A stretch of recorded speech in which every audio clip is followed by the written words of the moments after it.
Centre of mass वाले chapter में हम लोग कंजर्वेशन ऑफ मोमेंटम के क्वेश्चंस कर रहे थे और कुछ क्वेश्चंस अब हम लोग उसी में पहले करते हैं, फिर आगे पढ़ेंगे।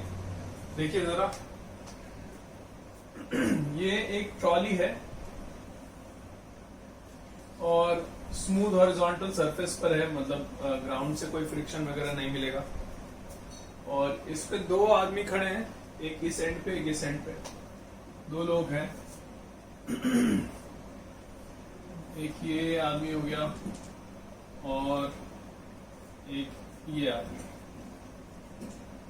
दो लोग खड़े हैं, दोनों का मास है m, ट्रॉली का मास भी m है, सबका मास m है।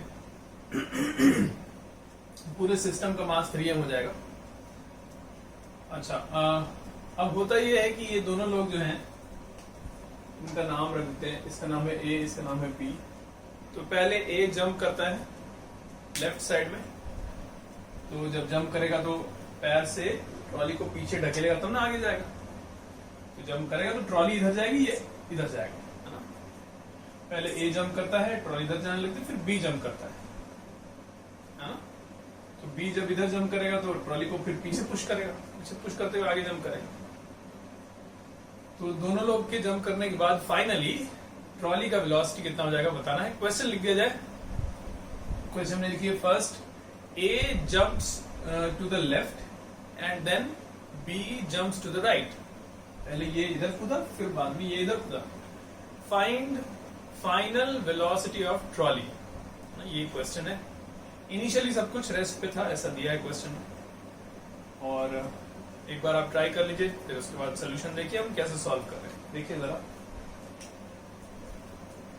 पहला जब A जंप कर गया लेफ्ट में, तो जो बचा हुआ सिस्टम, मतलब ये ट्रॉली और B, ये सिस्टम राइट साइड की तरफ चलना शुरू कर देगा। A जो है वो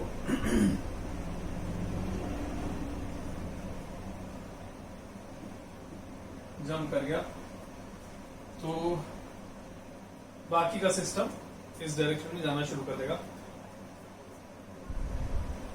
ये भी, अच्छा कितने स्पीड से जंप किया ये भी क्वेश्चन में देना होगा ना, क्योंकि वेलोसिटी बताना है फाइनली ट्रॉली का। तो ये लोग कितने वेलोसिटी से जंप किए वो भी तो देना होगा। तो क्वेश्चन में थोड़ा सा एक चीज छूट गया, उसको फिर से सही करिए।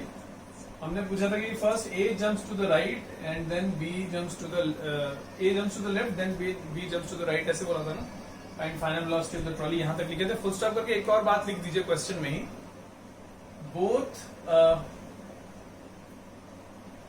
both the men jump with a velocity v0 with respect to trolley, है ना। both the men jump with velocity v0 with respect to trolley, ये लास्ट में लिख दीजिए। तो कहा गया है कि दोनों आदमी जो जंप कर रहे हैं वो ट्रॉली के रिस्पेक्ट में v0 वेलोसिटी से जंप कर रहे हैं। अच्छा एक चीज बताते हैं, देखो जो हम लोग पिछले क्लास में सीख रहे थे ना कि मजल वेलोसिटी बुलेट का होता था कि बुलेट का velocity with respect to state of gun before firing, उसको मजल बुलाते थे ना। लेकिन अगर कोई सिर्फ इतना कह रहा है, अब जैसे यहाँ मजल तो टर्म यूज नहीं कर सकते, क्यों? क्योंकि बुलेट थोड़ी है ना, या फिर कोई कैनन में से शेल थोड़ी फायर हो रहा है, तो आदमी कूद रहा है, तो इसमें मजल टर्म नहीं यूज करते।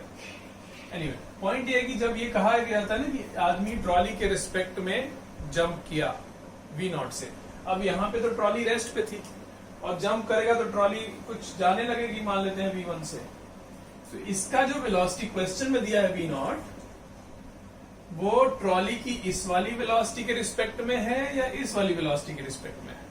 यही बात बुलेट और गन में भी डिस्कस किए थे पिछले क्लास में, अब यहाँ डिस्कस कर रहे हैं वही बात।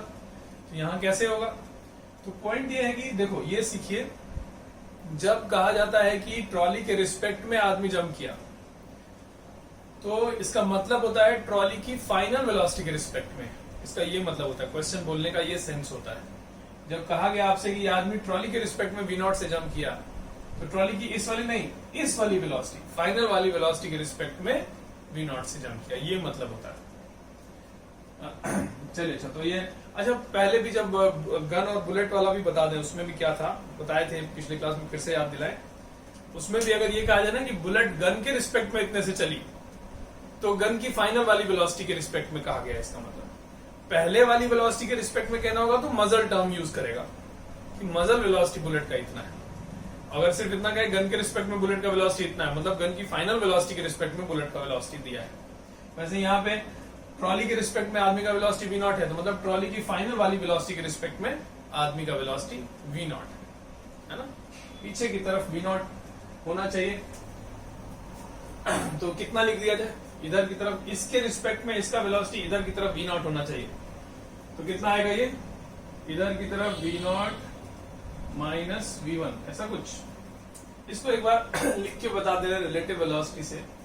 Velocity of man with respect to trolley होना चाहिए माइनस v नॉट, पीछे की तरफ v नॉट है ना, पीछे की तरफ v नॉट होना चाहिए, इसलिए माइनस v नॉट लिख रहे। तो ये मैन का ग्राउंड के रिस्पेक्ट में वेलोसिटी माइनस ट्रॉली का ग्राउंड के रिस्पेक्ट में velocity should be equal to minus v nought. तो मैन का ग्राउंड के रिस्पेक्ट में वेलोसिटी माइनस ट्रॉली का ग्राउंड के रिस्पेक्ट में तो v1 माने is equal to minus v nought. इसका मतलब मैन का ग्राउंड के रिस्पेक्ट में वेलोसिटी ये इधर गया v1 माइनस v नॉट।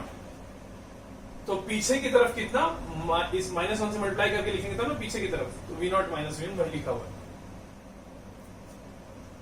ठीक बात है कि नहीं। इसी को ऐसे लिख सकते हैं ना, minus of v nought minus v1। Minus direction में v nought minus v1, minus direction में मतलब पीछे की तरफ, और कितना v nought minus v1, v nought minus v1 लिखा हुआ है। ये मैग्नीट्यूड हो गया, ये डायरेक्शन हो गया। यहाँ पे साइन के साथ है, समझ ही रहे हो नहीं, साइन के साथ है ना। तो यहाँ पे तो इसी से डायरेक्शन भी पता चला, मैग्नीट्यूड भी पता चला। यहाँ एरो से डायरेक्शन बता दिया और मैग्नीट्यूड दिख गया v नॉट माइनस v1। चलिए अच्छा, तो जैसे पिछले क्लास में हम कह रहे थे कि ये कोशिश करिए, इसको इमेजिन करिए, देखने की कोशिश करिए, तो इतना लाइन नहीं लिखना पड़ेगा। ऐसे सोचिए कि यहाँ कितना लिखें ताकि इस ट्रॉली के रिस्पेक्ट में जो वेलोसिटी आए वो पीछे की तरफ v नॉट आ जाए, है ना। तो एनीवे चलिए ये हो गया।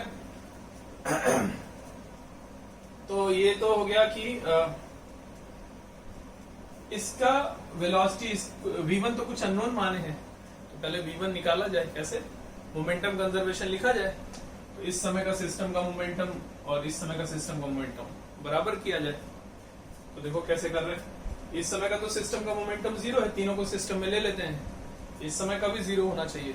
अब ये मास है m, ये मास है m, तो m प्लस m दोनों इधर जा रहे हैं v1 से, तो 2m v1, और ये जा रहा है पीछे minus m into v nought minus v1 should be equal to 0। 0 क्यों किए, पहले वाले के बराबर। ये बाद वाला मोमेंटम लिखे हैं इज इक्वल टू पहले वाला मोमेंटम, पहले वाला मोमेंटम 0 था, है ना। चलिए तो दोनों में से इसको इधर ले जाते हैं, m हटा लेते हैं पहले। देखो 2v1 is equal to v nought minus v1। अच्छा यही सॉल्व कर सकते थे। चलिए तो v1 कितना आया, v नॉट बाई 3, ठीक है ना। v1 आ गया v नॉट बाई 3, तो ये हो गया v नॉट बाई 3, और ये हो गया पीछे की तरफ कितना v nought minus v not by 3, मतलब 2v नॉट बाई 3। चलिए अब ये तो जंप करके इधर चला गया। अब ये जो दोनों मिला के ये जो सिस्टम है, ये आगे जा रहा था और ये लोग आपस में इंटरेक्ट किए, मतलब ये जंप किया। तो अब इसको भूल जाते हैं, अब आगे का डिस्कशन इन दोनों के लिए करते हैं। ये ग्राउंड हो गया, ये ट्रॉली है,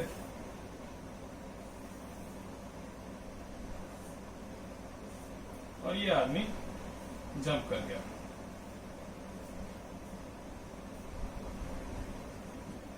ठीक है। अब ये इन दोनों का डिस्कशन कर रहे हैं, m और m का। ये तो चला गया, इसको छोड़ दिए। अब इन दोनों की बात कर रहे हैं, ये लोग आपस में इंटरेक्ट कर रहे हैं ना। चलिए तो जब ये जंप किया है तो ट्रॉली को पीछे ढकेलते हुए जंप किया, तो ट्रॉली का वेलोसिटी भी v1 से चेंज होकर कुछ v2 मान लेते हैं। तो ट्रॉली जो है वो मान लेते इधर बनाते रहे कि v2 से जाने लगी। अब क्वेश्चन में कहा है कि इसका वेलोसिटी इसके रिस्पेक्ट में, ट्रॉली की इस वाली वेलोसिटी के रिस्पेक्ट में v नॉट होना चाहिए। तो मतलब ये वेलोसिटी इधर की तरफ कितना है, v nought minus v2, v not sorry plus v। देखो इसके रिस्पेक्ट में लिखो तो v0 प्लस v2 में से v2 घटाओ, v0 आ गया, तो रिलेटिव वेलोसिटी ना। चलिए अच्छा तो ये हो गया इसका वेलोसिटी, इसका वेलोसिटी अननोन मान लिए। v1 तो हमको पता है ही। अब मोमेंटम कंजर्वेशन लिखते हैं, इस सिस्टम का मोमेंटम इज इक्वल टू इस सिस्टम का मोमेंटम। तो इस सिस्टम का मोमेंटम कितना लिखेंगे, तो m प्लस एम v1 मतलब 2m v1 is equal to इस सिस्टम का मोमेंटम कितना है, m जा रहा है v2 से प्लस m जा रहा है v0 प्लस v2 से। ठीक है, सब में से m हटा लिए, v1 का वैल्यू यहां से पुट कर दिए, ये हो गया 2v0/3 ना, 2 इंटू v1 मतलब 2 into v0/3 is equal to v2 तो बताना ही है और यहां पर भी v2 2v2 प्लस v0, तो v0 इधर गया और 2v2 इज इक्वल टू हो गया कितना, 2v2 is equal to 2v0/3 minus v0 मतलब माइनस v0/3, तो v2 कितना आया माइनस v0/6। माइनस का क्या मतलब कि हमने v2 माना है आगे की तरफ, जबकि नेगेटिव आंसर आने का मतलब ये पीछे जा रहा हो, तो ट्रॉली पीछे की तरफ जा रही होगी कितने से, v0/6 है ना। चलिए तो ये हो गया ये क्वेश्चन। नेक्स्ट आगे बढ़ते हैं हम लोग।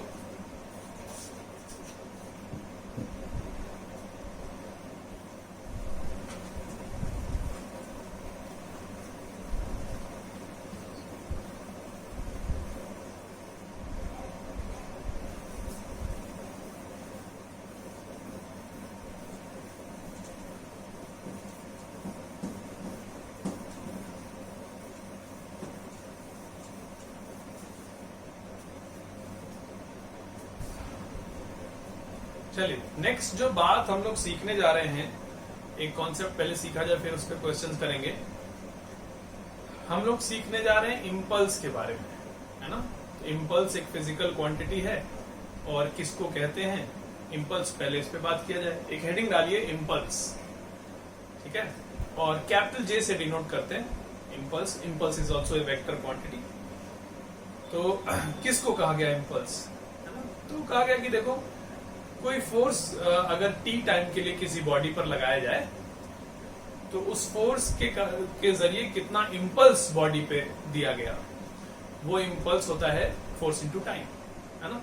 कोई एफ फोर्स है टी टाइम के लिए अगर लगा है तो F into T force into time, ये जो प्रोडक्ट है इम्पल्स कहलाता है। जैसे कि मोमेंटम डिफाइन किया गया था ना कि मास इंटू वेलोसिटी, ये जो प्रोडक्ट होगा इसको मोमेंटम कहेंगे। उसी तरह से फोर्स और इंटू टाइम, जितनी देर के लिए वो फोर्स लगा, फोर्स इंटू टाइम को हम लोग इम्पल्स कहते हैं। अब इसको और ढंग से डिफाइन करने के लिए पॉइंट ये कि फोर्स एफ अगर मान लो चेंज कर रहा हो, एक ही ना हो, जैसे कि अगर कांस्टेंट फोर्स है 10 न्यूटन का फोर्स लगाए एक ईस्ट डायरेक्शन में 10 सेकंड तक, तो इम्पल्स कितना हुआ, तो फोर्स इंटू टाइम कितना हो गया 100, 10 इंटू 10, है ना। लेकिन अगर मान लीजिए फोर्स चेंज कर रहा हो, वेरी कर रहा हो, पूरे टाइम में एक ही ना हो, तो फोर्स इंटू टाइम कैसे करेंगे, है ना। 10 सेकंड तक फोर्स लगा लेकिन वो फोर्स वेरी कर रहा था, तो फोर्स इंटू टाइम कितना लिखेंगे, फिर वो तो वेरिएबल फोर्स है, एक तो कोई फिक्स क्वांटिटी था ही नहीं, वो तो चेंज कर रहा था। इसके लिए कहा नहीं, इसको और ढंग से लिखा जाए, डीटी टाइम के लिए डिफाइन करिए कि अगर कोई फोर्स वेरी भी कर रहा हो तो ये तो माना जा ही सकता है ना कि कोई डीटी टाइम इंटरवल लिया जाए, छोटा सा टाइम इंटरवल, तो उतनी देर के लिए तो उसको कांस्टेंट माना ही जा सकता है कि नहीं। डीटी टाइम तो अब जैसे पहले डिस्कशन होता था, छोटे से भी छोटा, जितना छोटा इमेजिन कर सकते हैं उससे भी छोटा टाइम, तो इतना छोटा टाइम है तो उतने छोटे टाइम में थोड़ी कोई चीज वेरी कर जाएगी। तो कोई वेरिएबल फोर्स भी हो, मान लो 10 सेकंड में वेरी कर रहा हो, तो डीटी टाइम इंटरवल के लिए तो कांस्टेंट मान सकते हैं ना। तो किसी डीटी टाइम इंटरवल में उस कोई फोर्स एफ है तो उस फोर्स का इम्पल्स सीधा सीधा एफ इंटू डी लिखा जाए, और पूरा इम्पल्स 10 सेकंड में पूरा इम्पल्स कितना लगा ये बताने के लिए इंटीग्रेट किया जाए, हर छोटा छोटा इम्पल्स को जोड़ दिया जाए, है ना। तो देखो क्या कह रहे हैं, सबसे पहले तो एक इम्पल्स किसको कहते हैं एक बार लिख दीजिए, लिखिए जरा। If a force F acts for a duration t, then impulse due to the force is given by f into t। पहले तो ये बात लिख दीजिए कि कोई फोर्स F है, t टाइम के लिए लगा तो F इंटू टी इम्पल्स होता है। अब फॉर्मूले पे आते हैं, तो फॉर्मूला होगा, इम्पल्स का फॉर्मूला होगा F dt, F into D T. अच्छा, यहाँ पे कोई कहे कि इनके बीच में डॉट प्रोडक्ट है कि क्रॉस प्रोडक्ट, तो ये ऐसा कुछ नहीं है ना, ये तो स्केलर है ना। तो किसी स्केलर नंबर से फोर्स किसी वेक्टर को जब मल्टीप्लाई करते हैं, अब जैसे कि कोई वेक्टर है a, तो 2a, 3a, 5a, तो उसमें बीच में डॉट प्रोडक्ट थोड़ी होता है। डॉट प्रोडक्ट या क्रॉस प्रोडक्ट तो दो वेक्टर्स के बीच का होता है ना। चलिए, तो ये F dt लिखा हुआ है, ये इम्पल्स हो गया dt टाइम में, और कोई बड़े टाइम इंटरवल में इम्पल्स निकालना है तो इसको इंटीग्रेट करना पड़ेगा, इंटीग्रल ऑफ F dt करना होगा, ठीक है। तो हम पहले d और ये j लिख दे रहे हैं या सिर्फ j ही लिखिए, dj चेंज इन इम्पल्स कुछ नहीं होता, j छोटा सा ही इम्पल्स होगा, j is equal to F dt। पहले ये फॉर्मूला लिखिए, ये वेक्टर है, सॉरी, इसको भी एरो लगाइए, j is equal to F dt। dt time में इतना इम्पल्स हुआ, तो कोई कहे टोटल इम्पल्स कितना हुआ, तो इंटीग्रेट करना पड़ेगा। लेकिन अब यहां पर एक बात फंसती है, तो देखो होता क्या है, वेक्टर है ना ये। अच्छा, पहले एक बात बोले, देखो जरा, कोई कहे कि J का डायरेक्शन क्या होगा, इम्पल्स का डायरेक्शन क्या होगा, तो ये जो इम्पल्स लिखा है, ये देखो F फोर्स का जो डायरेक्शन है वही इम्पल्स का डायरेक्शन होगा, क्योंकि ये तो स्केलर नंबर है ना। पॉजिटिव स्केलर नंबर से मल्टीप्लाई किए किसी वेक्टर को, तो उस वेक्टर का डायरेक्शन चेंज नहीं करता है, तो इसका भी डायरेक्शन वही है जो F का डायरेक्शन। चलिए वापस आते हैं, हमको तो कोई कहे कि टोटल इम्पल्स कितना हुआ, ये तो dt टाइम में इम्पल्स है, तो कैसे करेंगे, तो इंटीग्रेट करेंगे, सही बात है। कैसे इंटीग्रेट करेंगे, अब इस पे आते हैं, क्योंकि देखो वेक्टर्स में इंटीग्रेशन तो डिफाइंड ही नहीं है। अगर ये वेक्टर है, वेक्टर क्वांटिटी तो है ही, तो इसका इंटीग्रेशन कैसे करेंगे। वेक्टर्स में इंटीग्रेशन डिफाइंड है, कुछ ही चीजें डिफाइंड है वेक्टर्स में, जो आप लोग को पढ़ाया गया है, एडिशन है, सब्ट्रैक्शन है, प्रोडक्ट भी अलग तरह का होता है, नहीं बताए थे ना, स्केलर में प्रोडक्ट का मतलब ही कुछ और होता है, वेक्टर्स में प्रोडक्ट का मतलब कुछ और होता है, डॉट प्रोडक्ट है, क्रॉस प्रोडक्ट है, ये सब है। डिवीजन वेक्टर्स में नहीं कर सकते, कभी भी वेक्टर डिनोमिनेटर में नहीं लिख सकते किसी इक्वेशन में, और इंटीग्रेशन नहीं कर सकते, डिफरेंशिएशन कर सकते हैं। हम तो कह रहे हैं इंटीग्रेशन करना है, तो कैसे होगा इंटीग्रेशन, नहीं, एक तरीका है, जब भी कभी, यही नहीं आगे के लिए बता रहे हैं, फिजिक्स में कभी भी कोई वेक्टर क्वांटिटी हो छोटे से इंटरवल में और फिर बड़े इंटरवल में पता करने के लिए आपको इंटीग्रेशन करना है, तो कैसे करोगे, वेक्टर्स का कैसे करते हैं इंटीग्रेशन। देखो पहले इसको कंपोनेंट्स में तोड़ लेते हैं, है ना। अब जैसे ये तो नेट इंपल्स हो गया, कोई कहे कि इंपल्स का x कंपोनेंट कितना होगा, Fx फोर्स का x कंपोनेंट इंटू dt, और इंपल्स का y कंपोनेंट कितना होगा, फोर्स का y कंपोनेंट इंटू dt। तो पहले इसको कंपोनेंट्स में तोड़ लीजिए, ठीक है। अब Fx dt को इंटीग्रेट कर सकते हैं, फोर्स का x कंपोनेंट, अच्छा ये Fx मान लो कंपोनेंट का मैग्नीट्यूड ही है, ऐसे लिखते, फोर्स कुछ मान लो ये फोर्स F ऐसा होता, अगर F is equal to Fx i cap Fy j cap, ये Fx यहाँ लिखा है, Fy यहाँ लिखा है, ठीक है। तो इतना i कैप लिखते हैं, इतना j कैप लिखते हैं। देखो इम्पल्स का x कंपोनेंट क्या होगा, अगर j को लिख रहे हैं हम लोग ऐसा और अच्छे से लिखते हैं, jx i cap plus jy j cap, तो इसमें भी एरो यहाँ नहीं लगाया जाए, यहाँ नहीं लगाया, i कैप j कैप को अलग ही रखा है। अब ठीक है, मान लो फोर्स ऐसे लिख रहे हैं, fx i cap fy j cap, impulse अगर ऐसे लिख रहे हैं jx i कैप jy, तो jx will be equal to fx dt और jy will be equal to fy dt, ठीक है नहीं। चलिए अब ऐसे कर लिए, अब क्या करें, नेट इम्पल्स x डायरेक्शन में कितना हुआ वो अलग से निकालें, नेट इम्पल्स y डायरेक्शन में कितना हुआ वो अलग से निकालें, और तब फाइनल आंसर में jx i cap jy j cap लिख दें। अब जैसे ये तो dt टाइम इंटरवल का था ना, टोटल निकालना होगा अगर, तो x डायरेक्शन में टोटल इम्पल्स पहले निकालिए। हम क्या बता रहे हैं, इंटीग्रेट करना हो तो कैसे करते हैं वेक्टर्स में, तो पहले उसको कंपोनेंट में तोड़ लेते हैं, और तब कंपोनेंट्स जो लिखते हैं दोनों, इनको इंटीग्रेट करते हैं। तो वो क्या होता है, integration is scalar summation, vectors का नहीं होता, स्केलर्स का होता है। अब जो कंपोनेंट्स होते हैं x और y वाले कंपोनेंट, सारे x वाले जो कंपोनेंट है वो एक ही डायरेक्शन में है ना। अगर जैसे छोटे छोटे टाइम इंटरवल्स में बांटा जाए, और हर ये जो छोटा छोटा जो इम्पल्स होगा वो एक ही x डायरेक्शन वाला ही है, और एक ही डायरेक्शन के, एक ही डायमेंशन के जो वेक्टर्स हैं उनको जब जोड़ना होगा तो वो स्केलर्स की तरह से जोड़े जा सकते हैं। ये पहले वेक्टर्स वाले चैप्टर में बात हुई थी। एक ही डायमेंशन के जो वेक्टर्स हैं वो स्केलर्स की तरह से बिहेव करते हैं। उनका अलग से वेक्टर एडिशन वगैरह नहीं करना पड़ेगा आपको, पैरेललोग्राम या ट्रायंगल बनाने की जरूरत नहीं है, under root of A square plus B square plus 2ab cos theta लिखने की जरूरत नहीं है। वो स्केलर्स की तरह से जोड़े जा सकते हैं अगर एक ही डायरेक्शन के हैं, है ना। तो इनको पहले दो अलग अलग कंपोनेंट्स में तोड़ लिए, एक्स डायरेक्शन वाला और वाई डायरेक्शन वाला। इसको इंटीग्रेट कर सकते हैं क्योंकि ये स्केलर्स की तरह से बिहेव करेंगे, एक्स डायरेक्शन वाले सारे कंपोनेंट्स। वाई डायरेक्शन वाले सारे कंपोनेंट्स को आपस में आप आराम से स्केलर्स की तरह से जोड़ सकते हैं, इसलिए इसको इंटीग्रेट कर सकते हैं।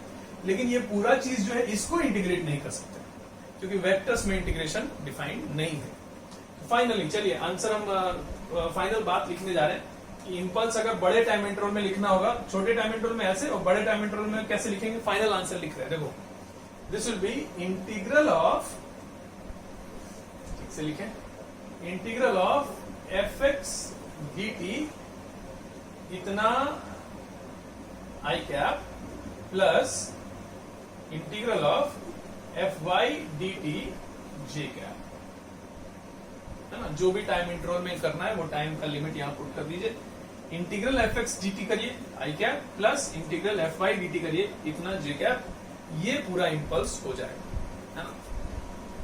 तो ये फॉर्मूला है छोटे से टाइम के लिए और बड़े टाइम इंटरवल के लिए, ये बात होती है। चलिए अच्छा, तो ये तो हो गया इंपल्स किसको कहते हैं, है ना। अब इंपल्स के बारे में न्यूटन सेकंड लॉ से हम लोग एक चीज कंक्लूड करने जा रहे हैं। देखो न्यूटन साहब ने सेकंड लॉ में कहा था कि जो rate of change of momentum होता है वो नेट अप्लाइड फोर्स के प्रोपोर्शनल होता है, जिसको आगे हम लोग प्रोपोर्शनैलिटी कांस्टेंट वगैरह हटाने के बाद न्यूटन लॉ वाले चैप्टर में डिस्कशन हुआ था ये कि एफ नेट एक्सटर्नल को हम लोग dp by dt लिख दिए थे, याद आ रहा है। Net external force is equal to dp by dt। फिर आगे चल के इसी p को m इंटू v लिखे थे, m अगर कांस्टेंट है तो बाहर ले सकते हैं, dv by dt को a लिखे तो ma आया, net external force equal to ma आया, याद आ रहा है। अब क्या कर रहे हैं, देखो इसको अगर इधर लिखें तो क्या है, देखो f net external into dt is equal to dp। ये force into time, force into time, तो ये नेट फोर्स इंटू टाइम मतलब नेट फोर्स का जो इंपल्स होगा, net force into time that will be equal to change in momentum. तो किसी body पर या किसी सिस्टम पर जो नेट फोर्स लग रहा है उसका इंपल्स अगर कभी कैलकुलेट करना हुआ तो उसका ये फॉर्मूला भी है, आपको सीधा आंसर लिख सकते हो कि उस बॉडी का या उस सिस्टम का जो चेंज इन मोमेंटम है उसी के बराबर नेट फोर्स का इंपल्स होता है ना।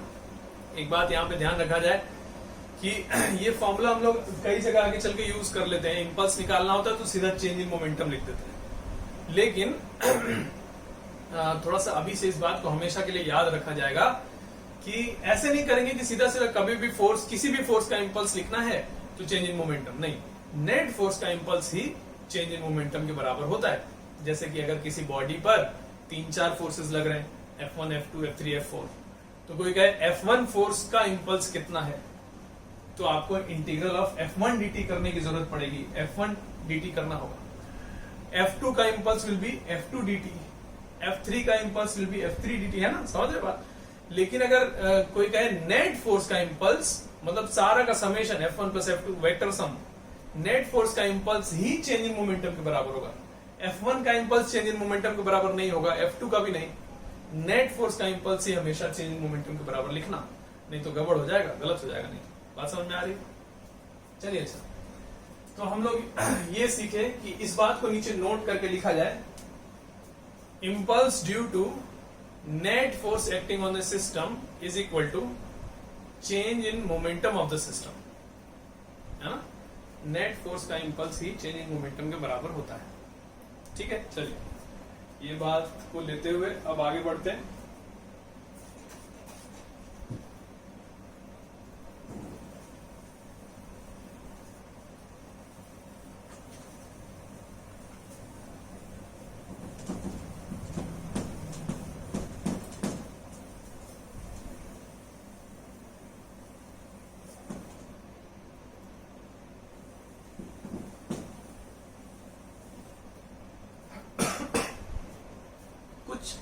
क्वेश्चंस करते हैं अब। बहुत छोटे छोटे क्वेश्चंस करते हैं। चलिए देखिए, ये ग्राउंड है ना, और एक बॉल है जिसका मास है m। वो v0 वेलोसिटी से आके ग्राउंड से टकराता है और टकराने के बाद जंप करता है, यहां से v0 वेलोसिटी से ही लौटना शुरू करता है। ठीक है ना, v0 वेलोसिटी से आया था, v0 वेलोसिटी से लौटना शुरू किया। तो कोई कहे कि इस क्वेश्चन में ये जो बॉल है, ये जब टकराया होगा जमीन से, तो जमीन ने बॉल पे एक नॉर्मल फोर्स लगाया होगा। तो उस नॉर्मल फोर्स ने बॉल पर कितना इंपल्स लगाया, ये पता करना है। क्वेश्चन लिखा जाए, find impulse due to normal force on the ball. यहां से जो नॉर्मल फोर्स लग रहा है, उसने बॉल पर कितना इंपल्स लगाया, ये पता करना है। तो कैसे करें? सबसे पहले तो नॉर्मल फोर्स कितना होगा, अगर ये पता चल जाए तो फोर्स इंटू टाइम किया जाए। लेकिन अब इसमें दो दिक्कत है, दो परेशानी। देखो, एक तो ये कि ये भी नहीं पता कि नॉर्मल फोर्स ग्राउंड ने बॉल पर कितना लगाया, और ये भी नहीं पता कि कितनी देर के लिए लगाया। ना फोर्स पता है ना टाइम पता है, तो फोर्स इंटू टाइम कैसे करेंगे? अब जैसे कि फोर्स, कोई कहे कि सर नॉर्मल फोर्स mg के बराबर नहीं होगा क्या? बिल्कुल नहीं, नॉर्मल फोर्स mg के बराबर नहीं होगा। क्यों? क्योंकि अगर बॉल का एफबीडी बनाए, नीचे mg ऊपर नॉर्मल, तो अगर नॉर्मल mg से बैलेंस हो जाएगा तो एक्सेलरेशन तो जीरो हो जाएगा, नेट फोर्स जीरो तो एक्सेलरेशन जीरो, एक्सेलरेशन जीरो हो जाएगा तो वेलोसिटी चेंज कैसे करेगी? तो यहाँ वेलोसिटी तो चेंज कर रही है, पहले वेलोसिटी इधर थी फिर इधर हो गई, चेंज कर रही है। इसका मतलब कि नेट फोर्स जीरो नहीं है, इसका मतलब नॉर्मल फोर्स mg के बराबर नहीं है कि नहीं? अच्छा, तो इस तरह से F इंटू डी तो नहीं कर सकते, क्योंकि न कितना फोर्स है ये भी नहीं पता, और कितने देर के लिए लगा है फोर्स। क्योंकि बॉल जो है ग्राउंड के कांटेक्ट में कितनी देर के लिए रहा होगा, बताओ। कोई चीज बॉल को गिराए तो बॉल जब टकराती है, टकरा के जंप करती है जमीन से, तो कोई कहे कि जमीन के कांटेक्ट में कितनी देर तक रहा बॉल, तो वो तो छोटा सा कोई टाइम होगा, बहुत छोटे से टाइम के लिए कांटेक्ट में होगा। नहीं, कोई चीज टकराते ही तो जंप कर जाता है। ऐसा थोड़ी था कि बॉल टकराने के बाद जमीन पे कुछ देर बैठे रहती है तब जंप करती है, टकराते ही जंप कर जाती है। इसका मतलब कि कोई कहे कितनी देर तक कांटेक्ट मेंटेन रहा बॉल और ग्राउंड के बीच में, तो वो तो dt टाइम के लिए रहता है। तो वो dt है कितना, वो भी नहीं पता, और नॉर्मल फोर्स भी नहीं पता, इसलिए F इंटू dt नहीं कर सकते। कुछ और किया जाए? हाँ, ये जरूर कर सकते हैं, चेंज इन मोमेंटम लिख सकते हैं। अच्छा, कोई कहे मोमेंटम चेंज हो भी रहा है, mv0 पहले मोमेंटम था और टकराने के बाद भी mv0 है, मोमेंटम चेंज हो रहा है क्या? नहीं, चेंज हो रहा है। Momentum is a vector quantity, और अगर डायरेक्शन चेंज हो जाता है तो बोलते हैं वेक्टर चेंज हो गया।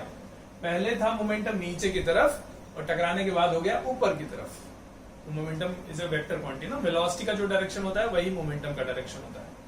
तो मोमेंटम तो चेंज कर रहा है। कोई कहे मोमेंटम में चेंज लिखिए, तो डेल्टा पी लिखिए, तो delta P will be final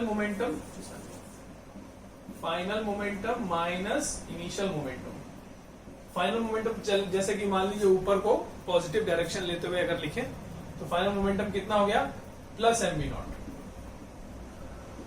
minus initial momentum नीचे की तरफ था, माइनस mv0, कितना हो गया ये? 2mv0। तो ये हो गया चेंज इन मोमेंटम। तो हमसे कहा कि नॉर्मल फोर्स का इंपल्स बताइए। अभी थोड़ी देर पहले हम लोग लिख रहे थे impulse is equal to change in momentum, तो आंसर हो गया नॉर्मल फोर्स का इंपल्स है 2mv0। सही बात है कि नहीं? नहीं, थोड़ा और बात किया जाए पहले।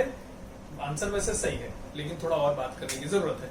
हमसे कहा गया कि नॉर्मल फोर्स का इंपल्स बताइए, और हम लोग फॉर्मूला क्या सीखे थे? नेट फोर्स का इंपल्स ही चेंज इन मोमेंटम के बराबर होता है। ये लिखा हुआ है चेंज इन मोमेंटम। तो क्या नॉर्मल फोर्स के इंपल्स को चेंज इन मोमेंटम के बराबर लिखा जाए? क्या नॉर्मल फोर्स नेट फोर्स है?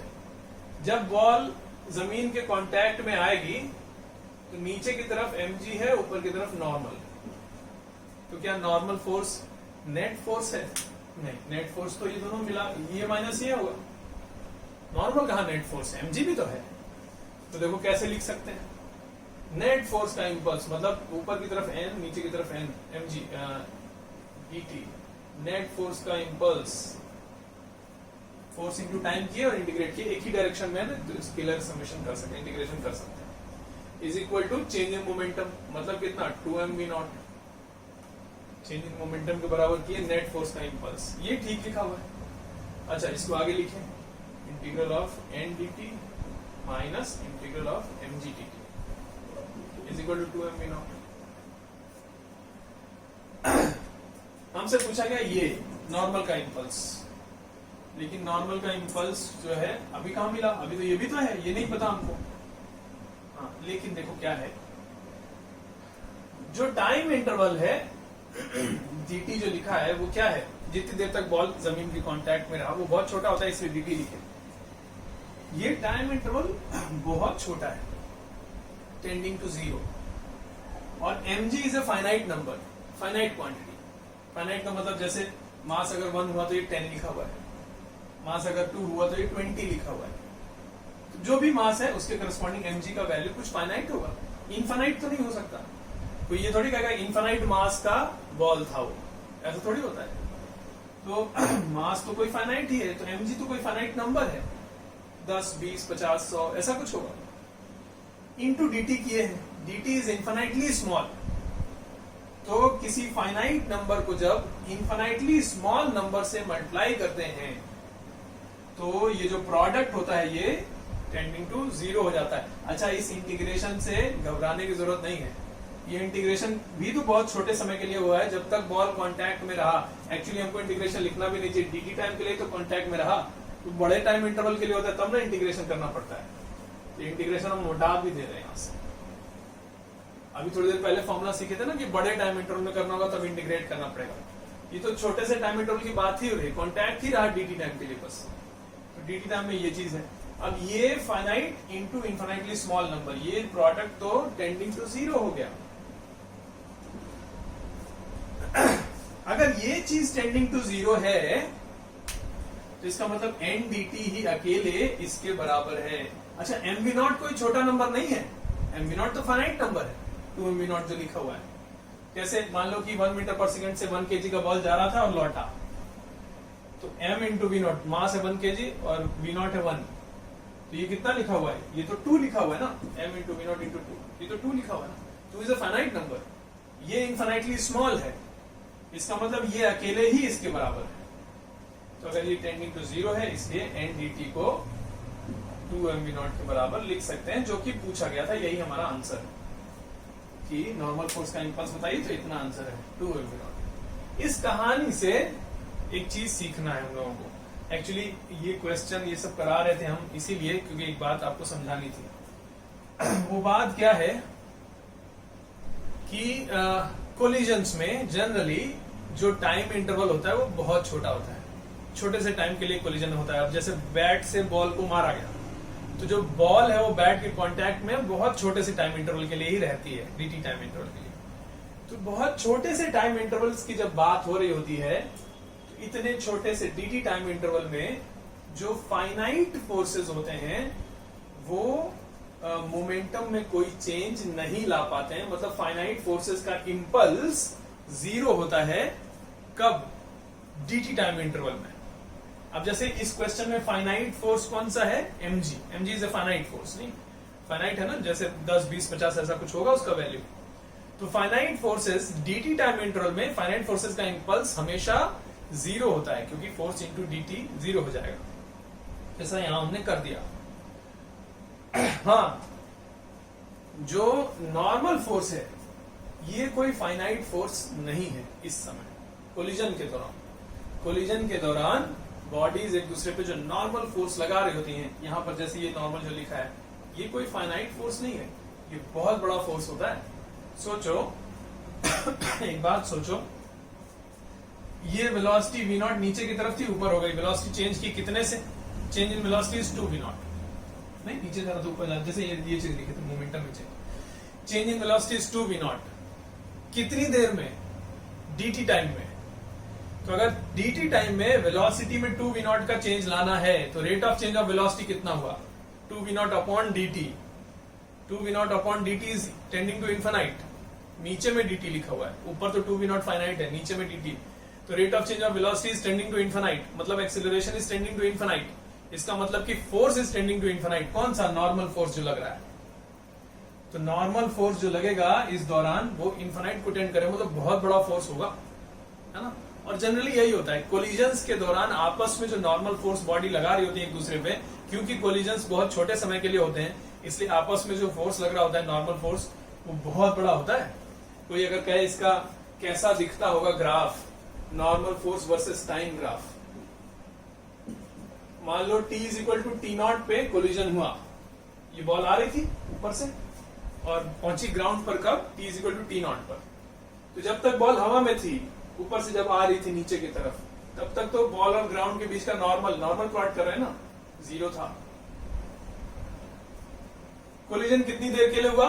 dt टाइम के लिए। तो ये T0 लिखा हुआ है, तो यहां कोई टाइम बना देते हैं। अच्छा, इतना बड़ा ड्यूरेशन दिखा रहे हैं आपको शो करने के लिए डायग्राम, नहीं तो बनाएंगे कैसे? dt कहां? dt टाइम इंटरवल अगर बनाना है तो कितना होना चाहिए? एकदम छोटा सा, मतलब जहां T0 है उसके बगल वाला पॉइंट होगा T0 प्लस dt। चलिए आपको दिखाने के लिए बड़ा दिखा रहे हैं, तो ये हो गया T0 प्लस dt, ये वाला पॉइंट है ना। dt टाइम के लिए कोलिजन हुआ और बॉल फिर हवा में चली गई, मतलब नॉर्मल खत्म, कॉन्टैक्ट खत्म, नॉर्मल खत्म। तो इसके बाद फिर नॉर्मल 0 हो गया। इस इंटरवल में भी नॉर्मल 0 है। बस इतने से इंटरवल में नॉर्मल फोर्स लगा है, और वो भी कैसा? इनफिनाइट पहुंच जाना चाहिए, बहुत लार्ज नॉर्मल लगना चाहिए, तब ना वेलोसिटी में फाइनाइट चेंज आएगा dt टाइम में। तो मतलब ये ऐसा कुछ होता है, खूब ऊपर तक जाता है। नॉर्मल फोर्स इसी टाइम इंटरवल में बस लगा, एकदम से बढ़ा और फिर एकदम से 0 हो गया। तो नॉर्मल फोर्स जनरली बहुत बड़े हो जाते हैं क्योंकि छोटे से टाइम इंटरवल में लगते हैं और मोमेंटम में चेंज ला देते हैं कोलिजन के दौरान। अच्छा, इस तरह के जो फोर्सेस होते हैं जिनका ग्राफ देखने में ऐसा दिखता है, मतलब छोटे से टाइम के लिए लगे लेकिन बहुत बड़े फोर्सेस हों, इनको कहते हैं इंपल्सिव फोर्सेस। इनका भी नाम रख दिया गया, इस तरह के फोर्सेस को कहते हैं इंपल्सिव फोर्सेस। हर तरह के फोर्स को इंपल्सिव फोर्स नहीं कहते, इस तरह का फोर्स हो कोई जो कि छोटे से ड्यूरेशन के लिए लगे लेकिन बहुत बड़ा हो, तो उसको बोलते हैं इंपल्सिव फोर्स। तो कोलिजन्स के दौरान जनरली इंपल्सिव फोर्सेस रोल में आ जाते हैं। इंपल्सिव फोर्सेस का इंपल्स निग्लेक्ट नहीं कर सकते आप, एन dt को निग्लेक्ट नहीं कर सकते। dt बहुत छोटा है तो क्या हुआ, n तो बहुत बड़ा है, तो इनका प्रोडक्ट क्या टेंडिंग टू 0 होगा? ऐसा जरूरी नहीं, इनका प्रोडक्ट फाइनाइट हो सकता है, जैसा कि इस केस में इतना है। इसको कभी निग्लेक्ट नहीं करेंगे। फाइनाइट फोर्सेस का इंपल्स जरूर निग्लेक्ट कर दिया जाता है dt टाइम इंटरवल में। एक नोट करके एक बात नीचे लिख दीजिए, लिखिए जरा, impulse due to finite forces in dt time interval can always be neglected। ठीक है ना, dt टाइम इंटरवल में फाइनाइट फोर्सेस का इंपल्स निग्लेक्ट किए जा सकता है। चलिए, अच्छा ये बात हुई, और करते हैं क्वेश्चंस।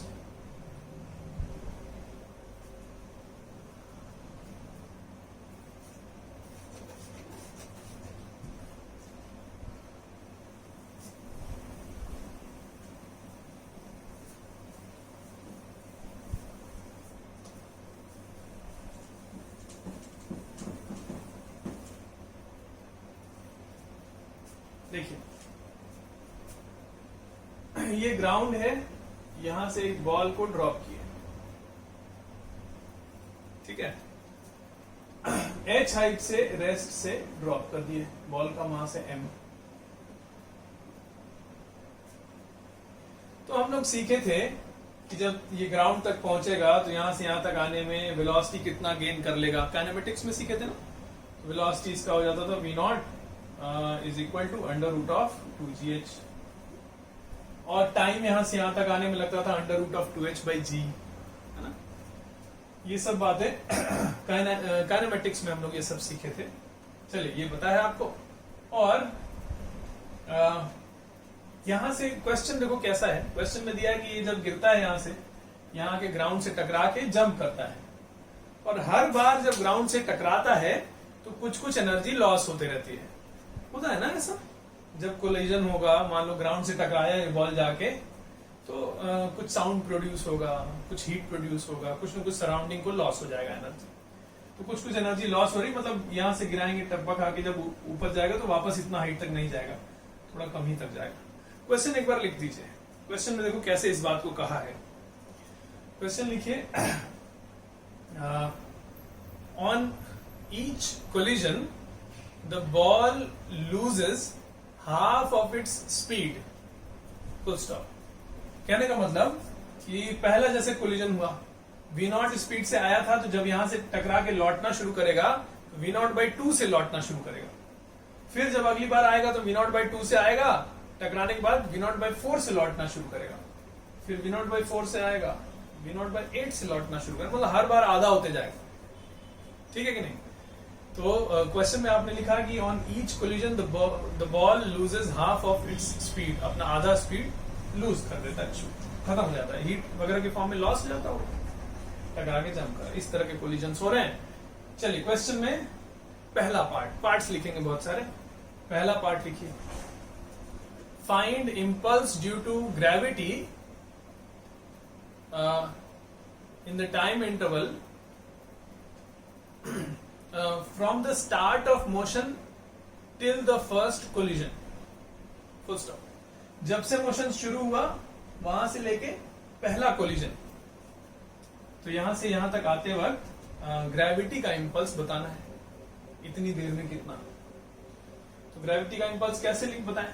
तो ग्रेविटेशनल फोर्स तो कांस्टेंट है mg, तो सीधा सीधा फोर्स इनटू टाइम नहीं। अगर कोई कांस्टेंट फोर्स है तो फोर्स इनटू टाइम, कोई इंटीग्रेशन वगैरह का चक्कर ही नहीं। तो आंसर लिख देते हैं इसका। पहला वाला क्वेश्चन का आंसर हो गया, impulse due to gravity is equal to, नीचे की तरफ है इसलिए माइनस, साइन के साथ लिख दे रहे हैं, तो नीचे की तरफ है इसलिए माइनस mg/2h/g, ये अंडर रूट है, माइनस नीचे की तरफ, ऊपर को पॉजिटिव लेके चल रहा है, फोर्स इनटू टाइम। आंसर हो गया। अच्छा, कोई कहेगी सर इसको हम यहां से यहां तक के मोशन के लिए अगर देख रहे हैं सीधा केवल, तो यहां से यहां तक आते वक्त तो अकेले एक ही फोर्स है mg, वही नेट फोर्स है। तो नेट फोर्स का इंपल्स तो पूछा गया है, चेंज इन मोमेंटम से भी लिख सकते होंगे फिर तो। सही बात है, चेंज इन मोमेंटम भी लिखो, यही आएगा, कुछ और नहीं आएगा। अब जैसे कोई कहे कि यहां से यहां तक एक ही फोर्स है mg, तो वही नेट फोर्स है, नेट फोर्स का इंपल्स पूछ रहे हैं, तो क्या करें? चेंज इन मोमेंटम लिखते हैं। यहाँ पे मोमेंटम था 0, यहां पहुंचने पर मोमेंटम हो गया mv0 नीचे की तरफ। चेंज कितना हुआ? Final momentum minus initial momentum, तो फाइनल कितना है? Delta p is equal to, final is minus mv0 minus initial is 0, तो चेंज इन डेल्टा p कितना हुआ? Minus mv0। यही होना चाहिए आंसर, वही लिखा हुआ है, माइनस m v0 मतलब √2gh। और देखो ये भी g जब अंदर ले जाओगे तो √2gh बनेगा ना, ये वही लिखा हुआ है, यही चीज लिखा हुआ है। तो दोनों तरीके से कर सकते थे, या तो चेंज इन मोमेंटम भी लिख देंगे तो भी आंसर आ जाएगा, या फोर्स इनटू टाइम लिख देंगे तो भी आंसर आ जाएगा। तो इसको हम लिख देते हैं, this is equal to minus m√2gh। चलिए, तो ये हो गया पहले क्वेश्चन का आंसर। दूसरा पार्ट, इसी क्वेश्चन का दूसरा पार्ट लिखिए, find impulse due to normal force during the first collision.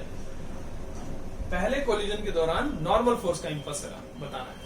अब कोलिजन के दौरान नॉर्मल फोर्स ही इंपल्सिव है, और मतलब उसी का इंपल्स से मतलब है।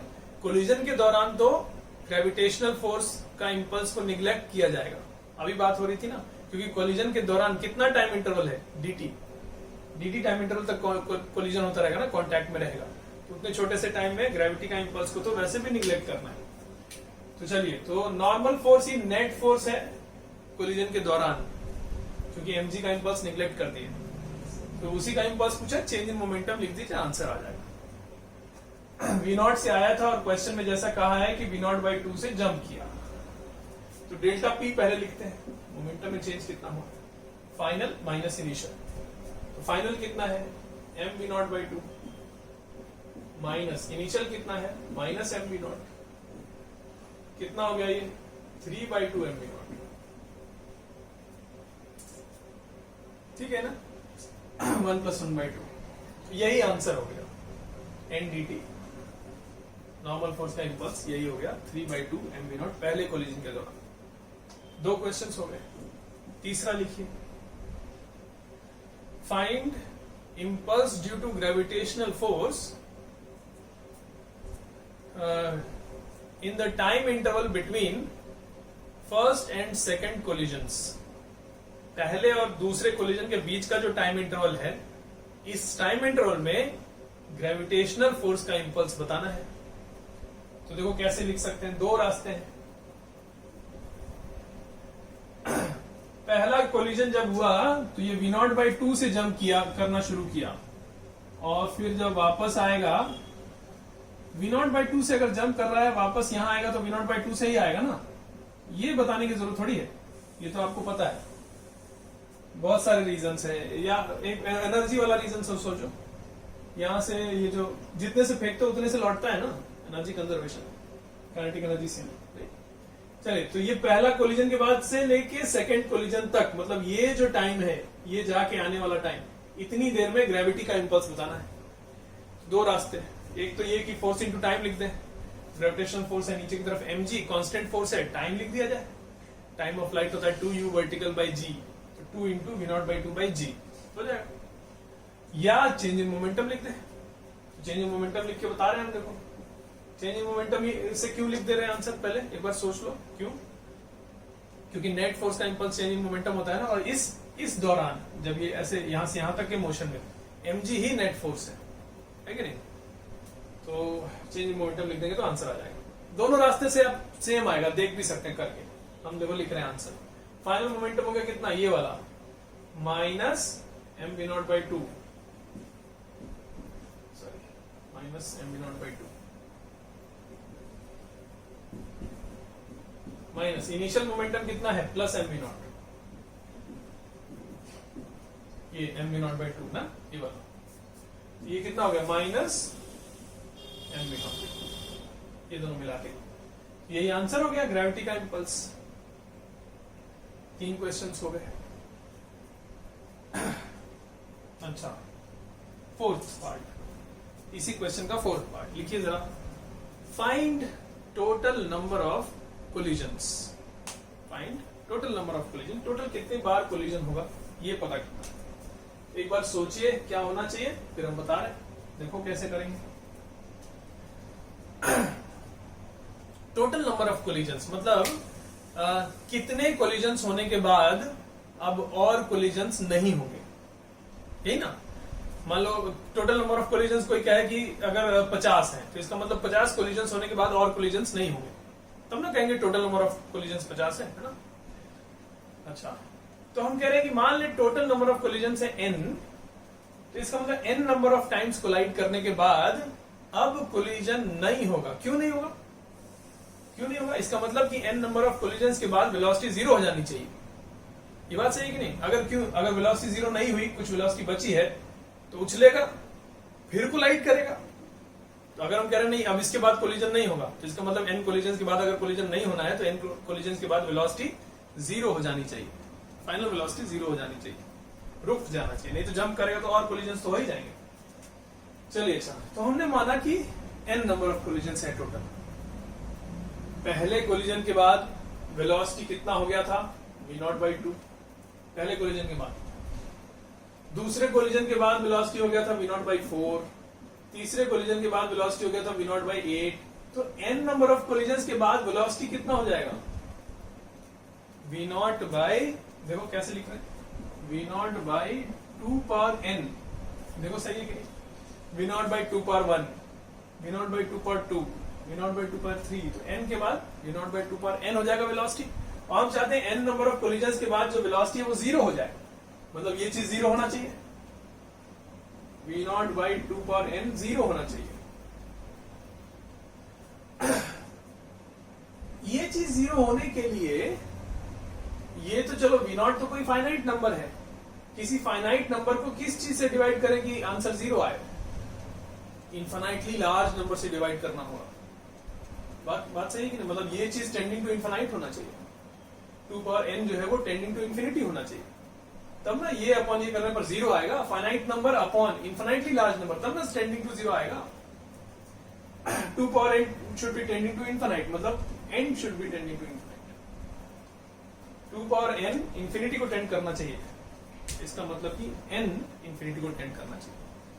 तो मतलब कि फाइनली आंसर क्या हो गया, पूछा गया था कि टोटल नंबर ऑफ कोलिजन्स कितने हैं, हमने माना था कि total number of collisions n है और सॉल्व करने पर आया n टेंडिंग टू इंफिनिटी, मतलब इनफाइनाइट कोलिजन्स होने वाले हैं, 1 2 10 50 नहीं, इनफाइनाइट नंबर ऑफ कोलिजन्स होने वाले हैं। हर बार कोलिजन होने के बाद वेलोसिटी आधी हो गई, पिछली बार का आधा, फिर अगला कोलिजन, फिर पिछले बार का आधा, फिर पिछले बार का आधा। जीरो कब होगा, इनफाइनाइट चलते ही चले जाओगे, जीरो थोड़ी होगा कभी। हर बार जितना बचा था उसका आधा, फिर उसका आधा, फिर उसका आधा, आधा आधा आधा होते जा रहा है कि नहीं। इसलिए total number of collisions is tending to infinity. चलिए ये हो गया कितना, 4 क्वेश्चंस हो गए ना। पांचवा पार्ट इसका लिखिए, find total time of motion. Total time of कितनी देर तक मोशन हुआ, मतलब फाइनली बात हो रही थी ना कि फाइनली रेस्ट पे आएगा जब सारे नंबर ऑफ कोलिजन्स हो जाएंगे, फाइनली रेस्ट पे आएगा। इनिशियल रेस्ट से छोड़े थे, तो टोटल मोशन कितनी देर के लिए हुआ ये पता करना है। तो अब ये कैसे पता करेंगे, देखो जरा, यहां देखने में तो लगता है ना कि यार इनफाइनाइट कोलिजन्स हो रहे हैं, अगर तो टाइम भी तो इनफाइनाइट लग जाएगा। नहीं, ऐसा नहीं होता है, ऐसा नहीं है। इनफाइनाइट सीरीज का समेशन हमेशा इनफाइनाइट होता है क्या? आप लोग पढ़े हो, एपी जीपी सब पढ़े हो, तो जो ज्योमेट्रिकल प्रोग्रेशन होता है जीपी, उसमें इनफाइनाइट जीपी का समेशन क्या हमेशा इनफाइनाइट होता है क्या? नहीं, कॉमन रेशियो अगर 1 से छोटा हो तो समेशन करने पर कोई फाइनाइट नंबर भी तो मिल सकता है ना। हम कह रहे हैं कि यहां से यहां तक का टाइम निकाल लेंगे, फिर पहली बार जब जंप करके वापस आए तो ये टाइम निकाल लेंगे, फिर अगला टाइम, फिर अगला टाइम, अगला टाइम, ऐसे ऐसे जितने टाइम इंटरवल से सब निकाल के अगर जोड़े तो एक इनफाइनाइट सीरीज बनेगी। क्यों इनफाइनाइट सीरीज बनेगी, क्यों? क्योंकि total number of collisions infinite है ना, तो इनफाइनाइट टाइम्स ऐसे करते रहना होगा, ये जोड़े, फिर अगला टाइम जोड़े, फिर अगला टाइम जोड़े, फिर dot dot dot dot infinity तक। तो इनफाइनाइट सीरीज एक बनेगा, लेकिन जरूरी थोड़ी कि इनफाइनाइट सीरीज का समेशन भी इनफाइनाइट हो। देखते हैं, सॉल्व करते हैं। चलिए हम सॉल्व करते हैं।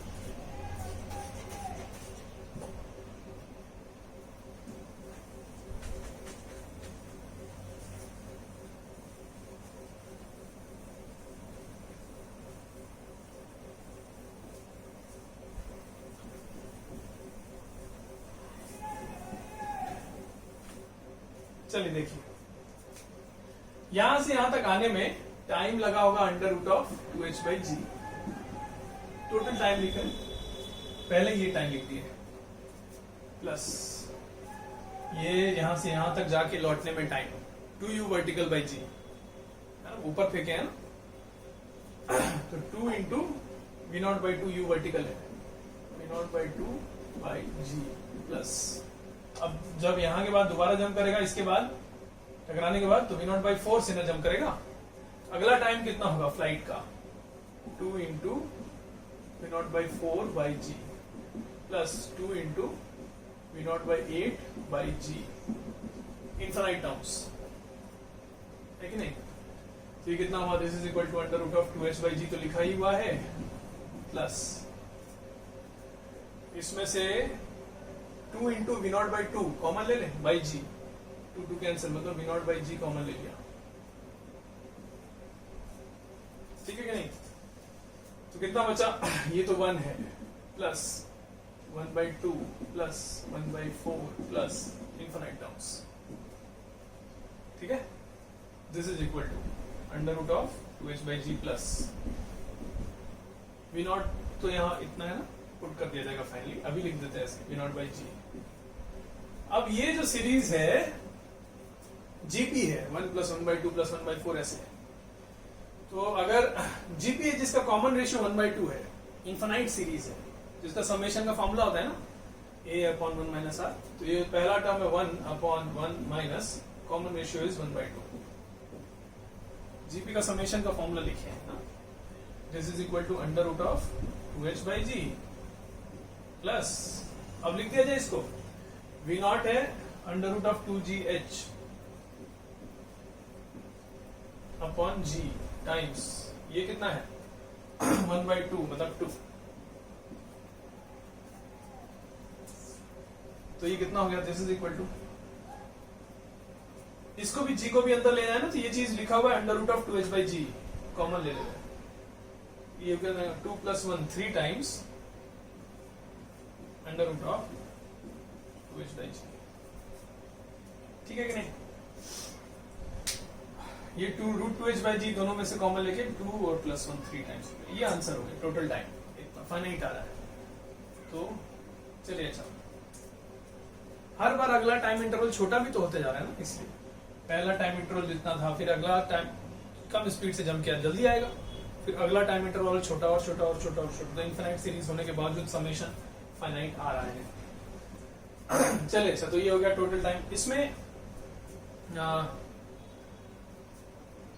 एक चीज और लिखते हैं, चलिए लिखिए, इसी में कितने 5 क्वेश्चंस हो गए, 6वां क्वेश्चन लिखिए। In the above question find, ये जो टाइम निकाले थे इसी में नहीं, हाँ, find total impulse due to gravity during the above time, ये जो टाइम निकाले हैं ना इतनी देर में, total impulse due to gravity, gravity का इम्पल्स कितना हुआ, तो कैसे बताएंगे, आंसर लिखेंगे सीधा, force into time, gravitational force mg into इसी टाइम में बताना है 3 टाइम्स √2h बाई जी, ये आंसर हो है ना, ये हो गया। एक और लिखिए 7वां पार्ट, लिखिए कि in the above question find total impulse due to normal force in the above time, इसी टाइम में नॉर्मल फोर्स का टोटल इम्पल्स कितना होगा ये बताना है। तो देखो, एक तो सीरीज वाला तरीका है, जोड़ के लिखा जाए, और एक छोटा तरीका भी है, चलो देखते हैं, एक बार सीरीज वाले तरीके से पहले लिखवाते हैं।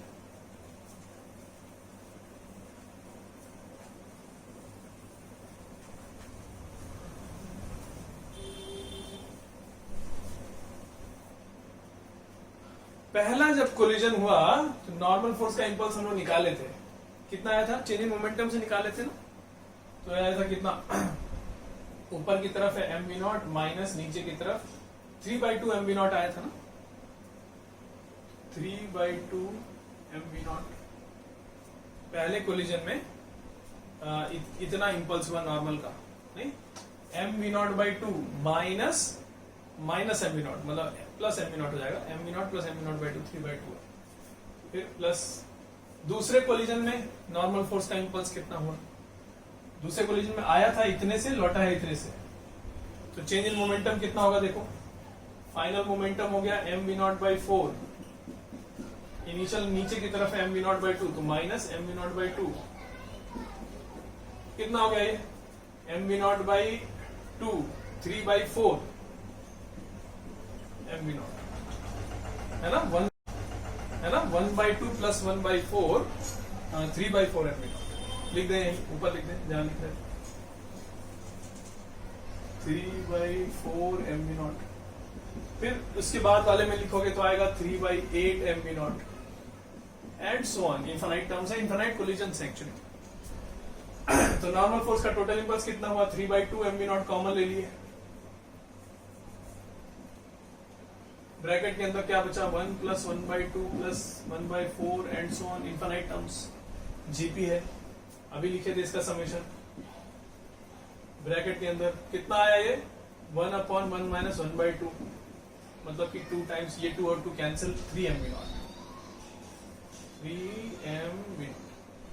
ये हो गया नॉर्मल फोर्स का टोटल इंपल्स, ये समेशन करके लिखे हैं, लेकिन हम कह रहे थे कि ऐसा करने की जरूरत नहीं है, ये तो यही चीज लिखा हुआ है, ये देखो ये कितना हुआ 3m√2gh लिखा है, ये भी तो वही लिखा है m × 3 × √2gh, तो टोटल ग्रेविटेशनल फोर्स का जितना इंपल्स है, नॉर्मल फोर्स का टोटल इंपल्स उतना ही तो होगा ना, क्यों, डायरेक्शन में ऑपोजिट, ग्रेविटेशनल फोर्स का इंपल्स नीचे की तरफ, नॉर्मल फोर्स का इंपल्स ऊपर की तरफ, यहाँ साइन मैंने नहीं लिखा है, आप लिख दीजिएगा, नीचे की तरफ ग्रेविटेशनल फोर्स का इंपल्स, नॉर्मल फोर्स का इंपल्स ऊपर की तरफ, नेट इंपल्स तो 0 होना चाहिए, कैसे, इनिशियल वेलोसिटी 0 थी और इनफाइनाइट कोलिजन होने के बाद फाइनल वेलोसिटी भी 0, चेंज इन मोमेंटम 0, पहले भी मोमेंटम 0 था, फाइनली भी मोमेंटम 0 हो गया, तो अगर टोटल चेंज इन मोमेंटम 0 है तो नेट फोर्स का इंपल्स 0 होना चाहिए, दो ही तरह के फोर्सेज हैं, एमजी और नॉर्मल।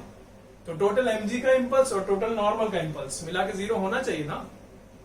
तो जितना ये था नेगेटिव में उतना ही पॉजिटिव में, मिला के 0 है कि नहीं। तो जल्दी तुरंत आंसर लिखने के लिए ऐसे, जब ये निकाल ही चुके थे तो इसी का उल्टा, ये नेगेटिव है, ये नेगेटिव है, इतना ही पॉजिटिव, सीधा आंसर है ना। या ऐसे भी कर सकते हैं। चलिए आज का लेक्चर हम लोग यहाँ पे फिनिश कर रहे हैं, बाकी हम लोग अब अगले लेक्चर में सीखा जाएगा।